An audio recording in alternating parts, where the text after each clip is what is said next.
The city of Los Angeles is a canvas in the way that it was built and designed.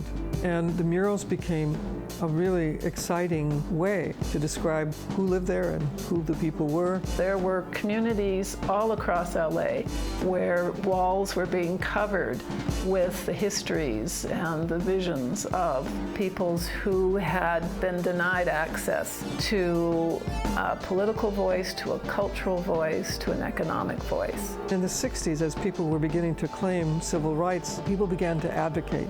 So we created our own method of making our own galleries of the streets. And these were political acts. They were basically acts of resistance.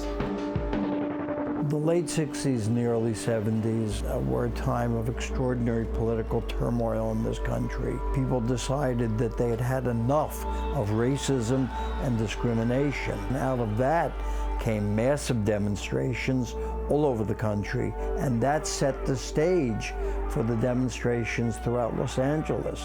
The social upheavals of the 60s and 70s were very important in terms of how it motivated a lot of our art. When I look at the cruelty of the world, one of the few places where people feel a real empathy, a real connection to other human beings is through art.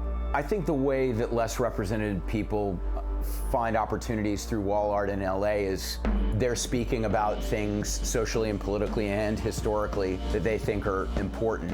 We have culture from everywhere in the world that makes up Los Angeles. We have this mix of culture, and where these fusions occur is an incredibly creative space. And that's what makes Los Angeles such an interesting place for the arts.